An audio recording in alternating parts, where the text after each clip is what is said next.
Good afternoon and welcome to Chatbox with Sam. Today's guest is actor Jeremy London. Hello, Jeremy. Welcome to Hello.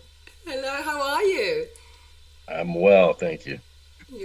And welcome to the show. I'm very honoured that you would. I've interviewed your brother and many cast members in Mississippi.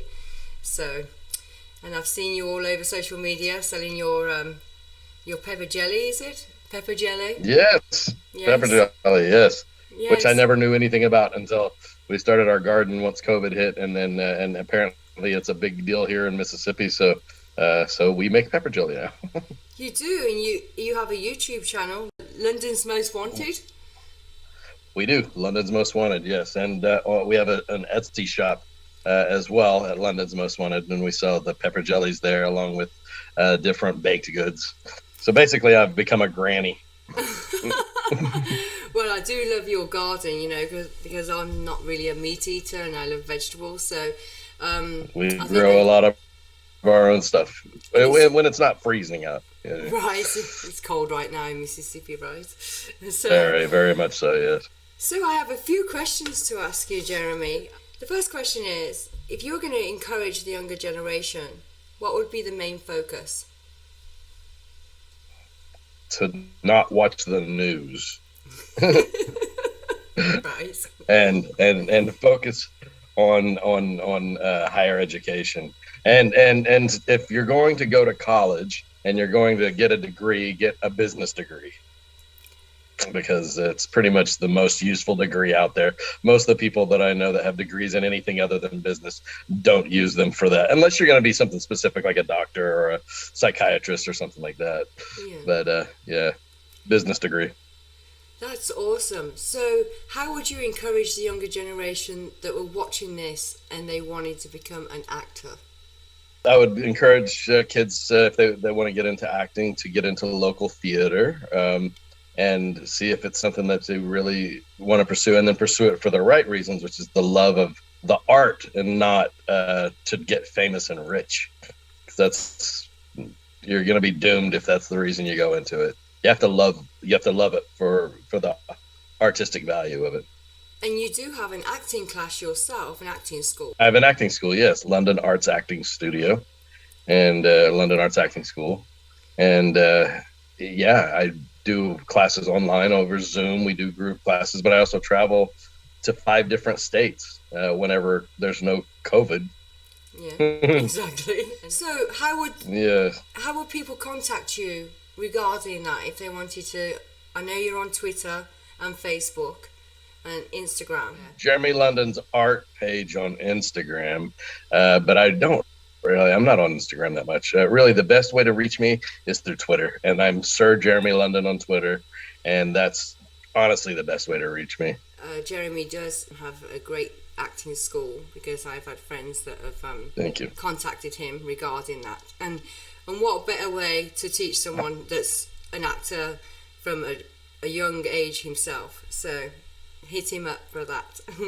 So thank you for answering that. What actually inspired you? What was that moment when you thought, I want to be an actor? And could you tell the viewers a little bit about how you first got into this? I thought I was going to be a professional athlete, honestly. I was pursuing baseball, and I was planning on going to college and get a degree in psychology because I wanted to be a psychologist or a psychiatrist. But I got hurt and blew my hamstring out and could no longer play baseball my junior year in high school, and decided to. The only other thing that I was even remotely interested in was drama, and we had a really kind of not a very good drama program in our school, but Jason and I joined it, and all of a sudden it just started blossoming, and then we started making school plays, and it led to us doing really big high school productions that were actually noticed by huge theater critics, and we earned a lot of big accolades for the work that we did in high school, and I just all of a sudden found my niche, I reckon. And you were in Mallrats and alongside Mallrats. Ben Affleck in that. Yes, I was in Mallrats in like over 25 years ago, and it's more popular today than it was then by Right. a long shot. Yes, and then Party of Five was a Golden Globe award-winning show I was on in the '90s that people still love, really, with Nev Campbell and Jennifer Love Hewitt and Scott Wolf, Lacey Chabert, really great actors. Matt Fox. And there was 89 episodes. It was, yes, that was a good run. Good show. Was there any part that you played that you could see your own personality in that cast that you were playing? Well, I guess I try to incorporate some of my own personality in every role I play. But sometimes I'm lucky enough to play really bad people, which are actually a lot more fun to play sometimes because it's actually the opposite of who I am. Yes. And so we all have dark sides to us. And so it's fun to get to dive into that and explore it without actually really hurting anybody. It's all make believe. And so, but ultimately there's usually a comeuppance. The characters usually wind up getting a little bit of karma, which is always, well earned. Absolutely. I always like that when I watch a movie. Yes. The bad person gets karma. I don't want them hurt, but karma, universal karma. Oh yeah. Like jail. Or really a bullet bad to the head. I don't care. Whatever.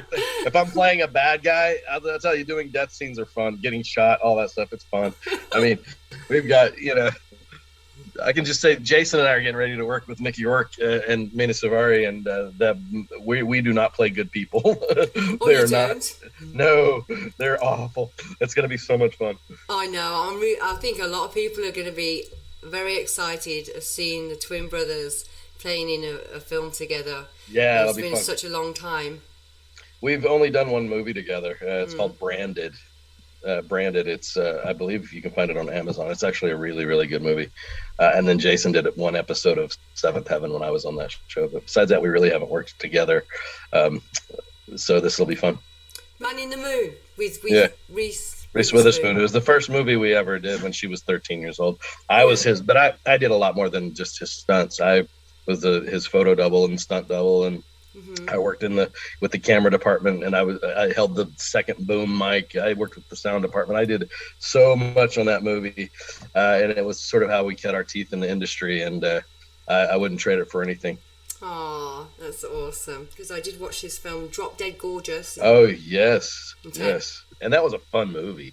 That was a cool movie. Not a lot of people know about it because there was another movie called Drop Dead Gorgeous that I think people either got confused or they just weren't willing to watch our movie because they had seen that movie and maybe thought it was the same thing, or just realized that naming it the same thing was stupid. And unfortunately, I warned the director that was going to happen, that people would probably avoid it because he named it the same thing as an existing project.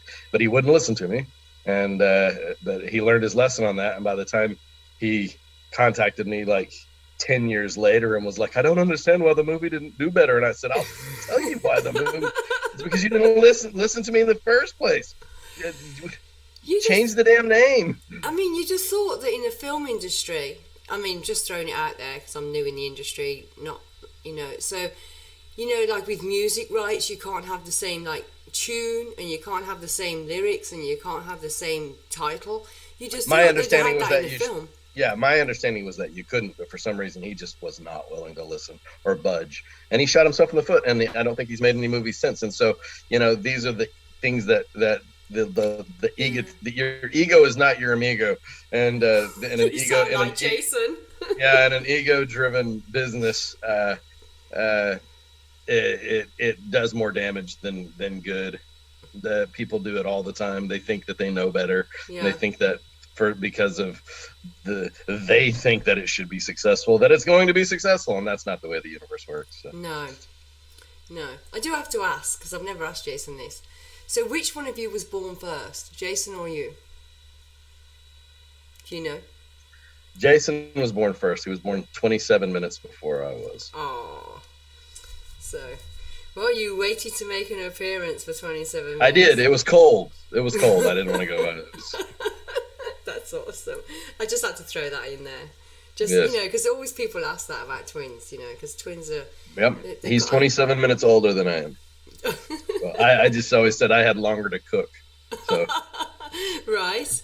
You were beaming in there and your aura yes. and stuff. How has music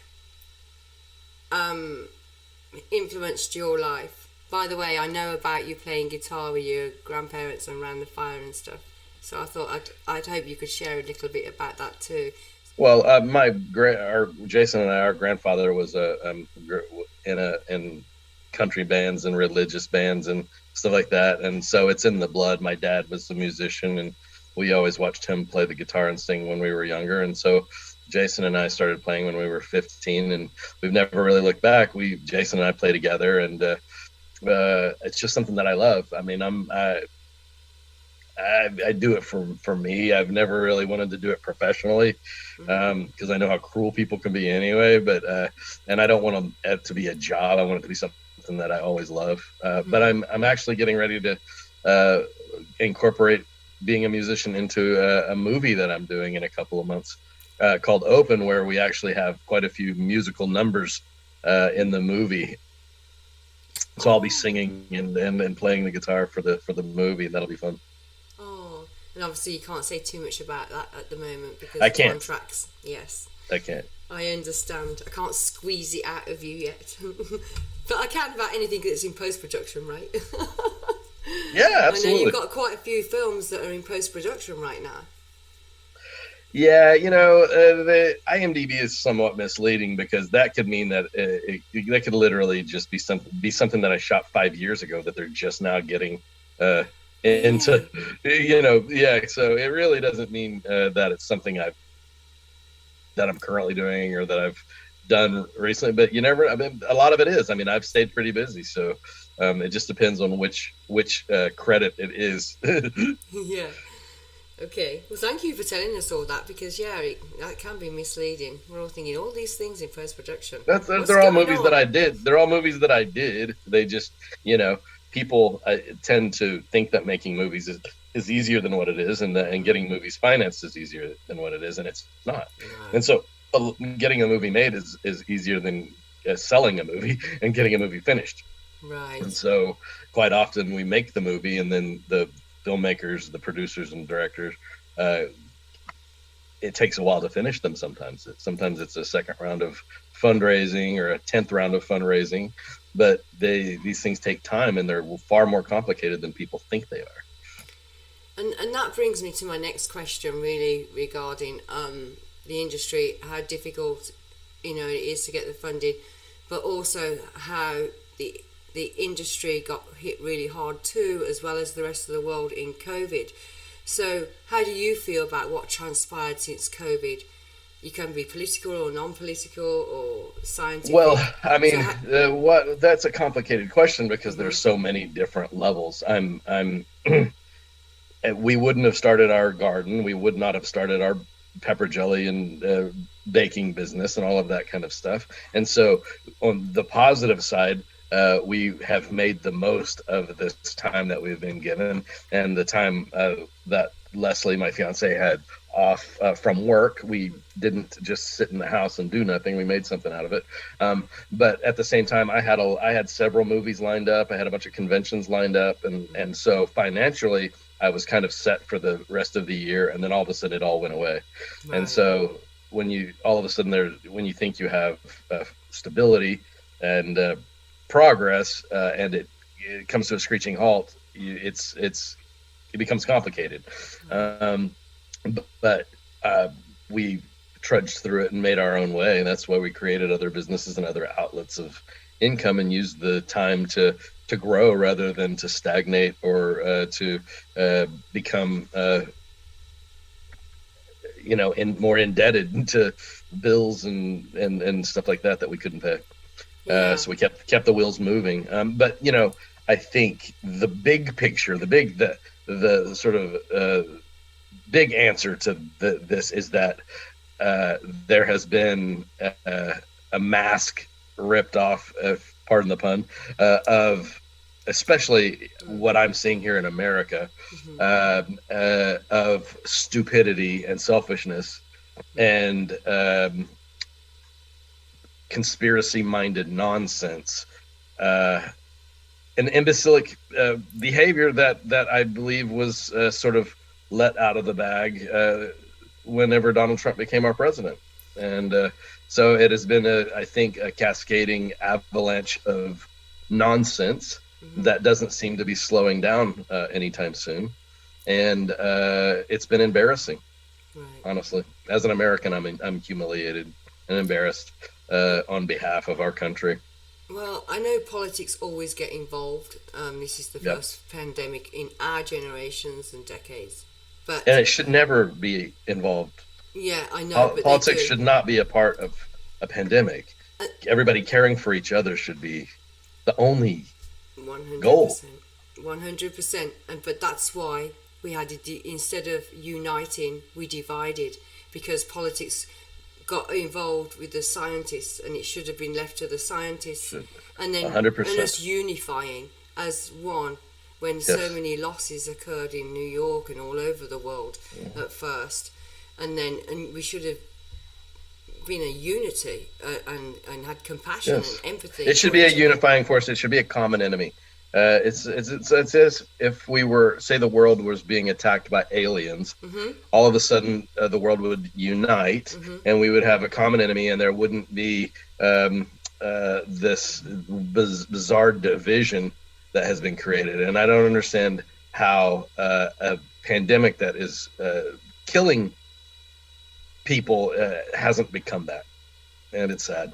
It's frustrating. If you look worldwide, I mean, there is a little bit of, differences of opinion whether to get the immunisation I have, and I've had COVID too, just Good. Me, 2 weeks ago. same. And you got COVID too, didn't you? I You did got too. COVID at the same time. I did, but I also know that because I'm immunized, I really didn't get that sick, I didn't and either. and it's because of it. I keep seeing all these idiots being like, "Well, if the vaccines work, then how come people are getting COVID?" They never claimed that they would stop. They would not get sick. They claimed that they wouldn't die and be hospitalized. I was And just it's asked that. yeah.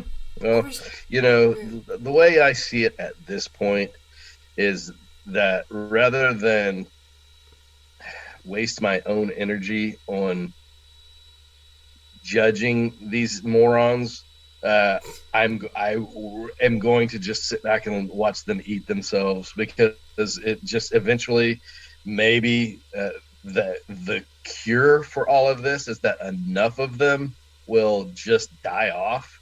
And I hate even like having to use that as a potential solution, but they're killing themselves, and it's frustrating to watch, and it's sad to watch, because it's all I believe that they're victims of misinformation, but they're doing it to themselves. And then the whole idea of them calling us sheep, and whenever they literally just all they do is follow the other idiots, and then they use every other methodology of trying to cure themselves other than what the doctors and scientists are telling them to do. I mean, if these people want to drink pee, let them drink pee. I can't. I don't have the energy to even deal with it anymore. Honestly, it's exhausting. It is a shame, because we did gain some family. I mean, I was just asked that question as well. We have to say, my friend, she doesn't believe in the vaccine, and I was with my son, and she said, "So you got COVID? I haven't got COVID. You got COVID, and I haven't been vaccinated, and you have. So how come you got COVID?" I went, "If you have the flu shot," because I tried to use an example. If you have the flu shot, you can still get flu, right? She went, "Yeah." I said, "And you can still give flu and still get it." Well, COVID vaccine is the same thing. You can still get it and still give it. But my symptoms weren't that bad. I went back to work after 5 days. The worst that happened to me is I got brain fog. I put something in the oven, I couldn't remember what was I had in there. migraines. That was the worst part of me. The thing is, she hasn't got it yet. The difference is that when she does, because she probably will, it's almost inevitable at this point. Yeah, how sick is she going to get? right. And then it's going to be possibly too late. Yeah, I hope it isn't, but yes, I do agree. But thank you for answering that. But I did like the family values, and a lot of us did come together at first, and we had more time at home. I mean, I was still working, luckily enough, but we had more time at home, and and to be with our family, and then the emissions. Yeah, we loved it. Yeah, we loved it. You know, and the emissions in the air, because I do believe in climate change. I don't know what your thoughts are. Oh, Honey. yes, we're It very cleared the like-minded, air up. trust me. Huh? It did. I mean, there were dolphins in the canals of Venice, Right. and there hasn't been any ocean life in those polluted waters in decades. Right. The Earth was healing itself, It was. and it is just proof that we are absolutely demolishing Shit. our own Mother Earth, and it's going to backfire so bad. And the thing is that it's going to affect our grandchildren and their children. So people don't think about it, or they don't care, because they're all so self-centered and involved that they can only think of now. And if it doesn't directly affect them, then they think it doesn't exist. And so does. It does. It affects their future generations. And if you love your children, you would do something. I mean, the cars, it showed, car sharing, or cars with my friend has a electric vehicle, and they do the charging stations. There's zero emissions without all these cars on the road. When we shut down, the air was clear, and it shows that we can do it. We can change. We just got to stick to that change and want to. These people, they think that our environment is infinite. They think that we will never run out of oil. They think that we'll never run out of clean air. They'll think that we'll never run out of clean water. They don't understand that resources are limited and have a shelf life, and that we can either sustain them or we can destroy them, and they won't be replaced, because some of them can't be replaced for at least billions of years. Whenever our bodies turn into the oil and our animals turn into the oil, and all of the carbon that we're contributing now becomes a resource for the future in hundreds of thousands of years, there is a shelf life to all of it. And as our world heats up, and the polar ice caps and the ice caps just everywhere, the melt and the seas begin to rise, the devastation is going to be profound. It is. And it's going to be too late to fix. And do you know what I think is really simple logic, but no one really brings it up? The earth is set up of rock and minerals and all these things, and they're all set there as part of the earth for a reason. So if you're taking something out consistently till it's empty, that element of the earth, like oil, that should be there, that you've took out, and it's being placed somewhere else, like in the atmosphere or in the oceans, it's going to have a drastic effect. How can no one, to my understanding, not see that logic? When you take something from the earth and you're putting it somewhere else, you're messing with the elements of the earth, which should be there.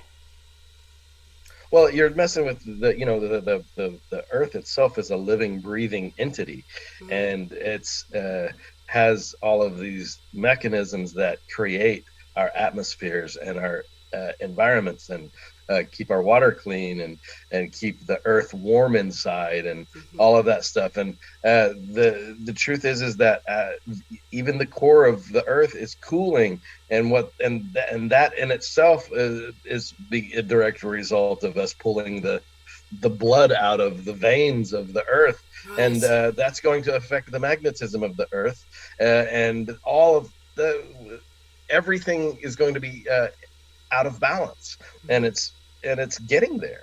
And it doesn't take long for us to make incredible leaps and bounds in fixing it by all of this conserving, just like what happened whenever COVID hit and everybody had to stay home. And it also takes no time at all for us to damage it.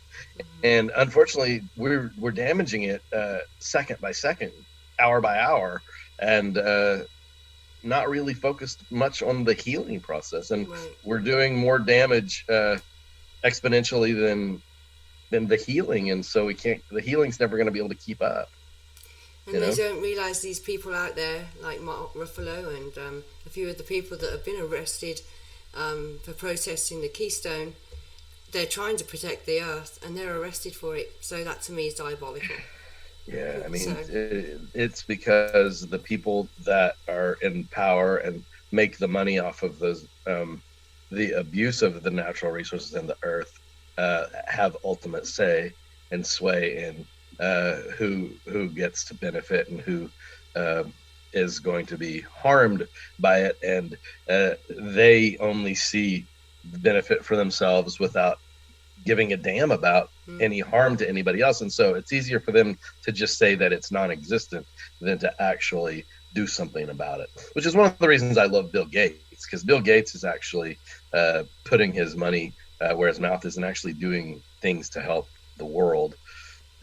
So it's not a surprise that the right vilifies him and tries to make him out to be some horrible person whenever he's trying to help people, because they don't care about helping people. They see that as a weakness.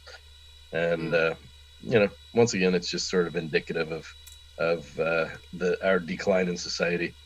I wish we could unite and see how we're similar yet uniquely different, and accept people's differences, and just be kind to each other. Shame. What out of all the charities that are in the world, which one would you choose to advocate for, and why? St. Jude's. Really? St. Jude's, 100%, I think, is the greatest charity on earth. But I would also, if I had a way to do it, I would try to get clean water and something as simple as soap to third world nations that are still dying from simple things like dysentery, because they live in these unbearably dirty environments. I would clean up the rivers in India, and there's so many things I would want to do. But what I can have control over in my world is contributing to St. Jude's, because I believe that children need that, and that a sick child shouldn't bankrupt families. And the fact that they do everything for free and they provide housing for families, to me is the most worthwhile cause on the planet. I agree with you. Is there anything that no one has asked you in an interview that you would have liked them to ask you?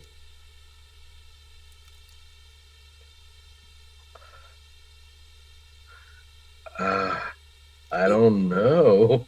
That's such a bizarre. That's such an interesting question. It is maybe bizarre. That's why I say maybe that's the question. That's the paradox. I know a lot of people are like, huh? And I usually have to repeat it. Yeah, I guess. You know, when you've walked away from an interview or something, or you could use another example. You've walked away and you're like, I wish they'd have asked me that. And you thought about it after the fact. I mean, in general, mind you, you do seem a bit open person, I think. I'm kind of an open book, People, I think that, what happens is people tend to shy away from like really personal questions. And so,